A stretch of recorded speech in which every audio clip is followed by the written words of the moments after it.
Hi hello ನಮಸ್ಕಾರ, welcome back to my YouTube channel. ಇವತ್ತಿನ ವಿಡಿಯೋದಲ್ಲಿ ಗೋಬಿ 65 ಮನೆಯಲ್ಲೇ ಸಿಂಪಲ್ಲಾಗಿ ಹೇಗೆ ಮಾಡೋದಂತ ತೋರಿಸ್ತಾ ಇದ್ದೀನಿ. ಮೊದಲನೇದಾಗಿ ಕಾಲಿಫ್ಲವರ್ ಅಂದರೆ ಹೂಕೋಸನ್ನ ನೀರಲ್ಲಿ ಚೆನ್ನಾಗಿ ತೊಳೆದಿಟ್ಕೋಬೇಕು. ನೀರಲ್ಲಿ ತೊಳೆದು ಸ್ವಲ್ಪ ಉಪ್ಪು ಹಾಕ್ಕೊಂಡು ತೊಳಿರಿ. ನೆಕ್ಸ್ಟು ಈಗ ನಿಂಬೆಹಣ್ಣು ಹಿಂಡ್ತಾ ಇದ್ದೀನಿ. ನಿಂಬೆಹಣ್ಣು ಹಿಂಡ್ಕೊಂಡು ಎಲ್ಲ ಮ್ಯಾರಿನೇಟ್ ಮಾಡ್ಕೊತಿದ್ದೀನಿ, ಮಿಕ್ಸ್ ಮಾಡ್ಕೊತಿದ್ದೀನಿ. ಎಲ್ಲ ಮಿಕ್ಸ್ ಮಾಡಿಕೊಂಡು ನೆಕ್ಸ್ಟು ಶುಂಠಿ ಬೆಳ್ಳುಳ್ಳಿ ಪೇಸ್ಟ್ ಆ್ಯಡ್ ಮಾಡ್ಕೊತಾ ಇದ್ದೀನಿ.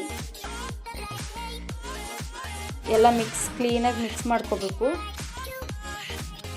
ಶುಂಠಿ ಬೆಳ್ಳುಳ್ಳಿ ಪೇಸ್ಟ್ ಈ ಥರ ಎಲ್ಲ ಮಿಕ್ಸ್ ಮಾಡ್ಕೋಬೇಕು. ಮಿಕ್ಸ್ ಮಾಡಿಕೊಂಡು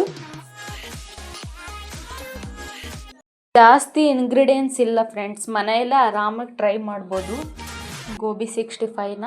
ಶುಂಠಿ ಬೆಳ್ಳುಳ್ಳಿ ಪೇಸ್ಟು, ಕಾರ್ನ್ಫ್ಲವರು ಮತ್ತು ಅಕ್ಕಿ ಹಿಟ್ಟು ಅಷ್ಟೇ. ಖಾರದ ಪುಡಿ ಎಲ್ಲ ಮನೆಯಲ್ಲೇ ಇರುತ್ತಲ್ಲ, ಅದಕ್ಕೋಸ್ಕರ ಇದೊಮ್ಮೆ ಟ್ರೈ ಮಾಡಿ ನೋಡಿ. ಈಗ ನೆಕ್ಸ್ಟ್ ಖಾರದ ಪುಡಿ ಹಾಕ್ತಾಯಿದ್ದೀನಿ. ಖಾರದ ಪುಡಿ ಹಾಕಿಬಿಟ್ಟು ಎಲ್ಲ ಮಿಕ್ಸ್ ಮಾಡ್ಕೊಳ್ರಿ. ಮಿಕ್ಸ್ ಮಾಡಿಕೊಂಡು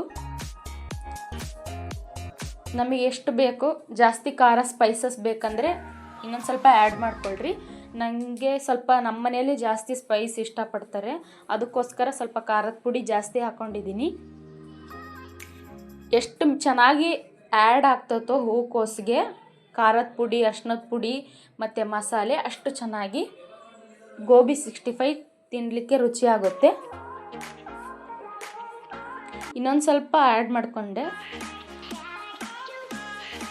ಸ್ವಲ್ಪ ರೆಡ್ಡಾಗಿ ಚೆನ್ನಾಗಿ ಬರುತ್ತೆ ಅಂತಂದೇಳಿ ಯಾವುದೇ ಕಲರ್ನ ನಾನು ಉಪಯೋಗಿಸ್ತಾ ಇಲ್ಲ.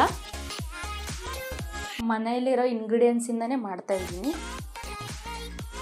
ಈ ಥರ ಹಿಂಗೆ ಸ್ವಲ್ಪ ಮಿಕ್ಸ್ ಮಾಡ್ಕೊತಾ ಇದ್ದೀನಿ. ನೆಕ್ಸ್ಟ್ ಇದಕ್ಕೆ ಉಪ್ಪು ಆ್ಯಡ್ ಮಾಡ್ಕೊತಿದ್ದೀನಿ. ಉಪ್ಪು ಸ್ವಲ್ಪ ನೋಡಿ ಹಾಕ್ಕೊಳ್ಳಿ. ಕಮ್ಮಿ ಆದರೆ ಹಾಕ್ಕೋಬೋದು, ಹೆಚ್ಚಿಗೆ ಆದರೆ ಹಾಕೋಕ್ಕಾಗಲ್ಲ, ಅದಕ್ಕೋಸ್ಕರ ಮೊದಲನೇದಾಗಿ ನೋಡಿ ಹಾಕ್ಕೊಳ್ರಿ. Next mutton masala, chicken masala ಯಾವುದಿದ್ರೂ ಹಾಕ್ಕೊಳ್ರಿ. ನಮ್ಮ ಮನೆಯಲ್ಲಿ ಚಿಕನ್ ಮಸಾಲ ಇತ್ತು, ಮನೆಯಲ್ಲೇ ಮಾಡಿರೋದು, ಅದಕ್ಕೋಸ್ಕರ ಅದನ್ನು ಹಾಕ್ಕೊತಾ ಇದ್ದೀನಿ. ಸ್ವಲ್ಪ ಹಾಕ್ಕೊಂಡಿದ್ದೀನಿ. ನೆಕ್ಸ್ಟ್ ಕಾರ್ನ್ಫ್ಲವರ್ ಹಾಕ್ತಿದ್ದೀನಿ. ಒಂದು 2 ಟೇಬಲ್ ಸ್ಪೂನ್ ಅಷ್ಟು ಹಾಕ್ಕೊಂಡಿದ್ದೀನಿ.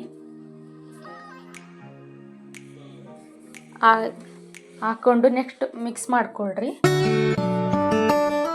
ಮಿಕ್ಸ್ ಮಾಡಿಕೊಂಡು ಈಗ ಅಕ್ಕಿ ಹಿಟ್ಟು ಹಾಕ್ತಾಯಿದ್ದೀನಿ.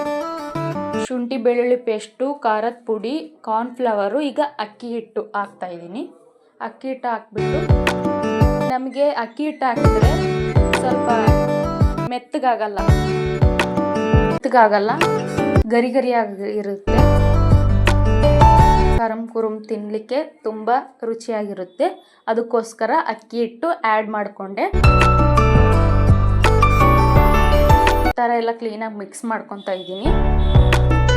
ಈಗ ಒಂಚೂರು ನೀರು ಹಾಕ್ತಾಯಿದ್ದೀನಿ. ಭಾಳ ಸ್ವಲ್ಪ ಒಣ ಥರ ಆಗಿರುತ್ತಲ್ಲ, ಅದಕ್ಕೆ ಸ್ವಲ್ಪ ನೀರು ಹಾಕ್ಕೊಂಡು ಕ್ಲೀನಾಗಿ ಮಿಕ್ಸ್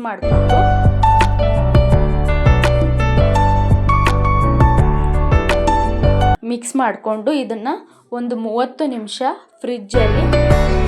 ಫ್ರೀಝರಲ್ಲಿ ಎತ್ತಿಡ್ತಾ ಇದ್ದೀನಿ. ಈಗ ನೋಡಿ 30 ನಿಮಿಷ ಆಯಿತು, ತೆಗೆದು ಈ ಥರ ಆ್ಯಡ್ ಆಗಿದೆ ಮಸಾಲೆ ಎಲ್ಲ ಹೂಕೋಸಿಗೆ. ತುಂಬ ಚೆನ್ನಾಗಿ ಮಸಾಲೆ ಹಿಡಿದುಕೊಂಡಿದೆ, ಅದಕ್ಕೋಸ್ಕರ ಈಗ ನೆಕ್ಸ್ಟ್ ಎಣ್ಣೆಯಲ್ಲಿ ಕರಿತಾ ಇದ್ದೀನಿ. ನೋಡ್ರಿ, ಕೆಂಪಾಗಿ ಗರಿಗರಿಯಾಗಿ ಚೆನ್ನಾಗಿ ಕಾಣಿಸ್ತಿದೆ ಎಣ್ಣೆಯಲ್ಲಿ.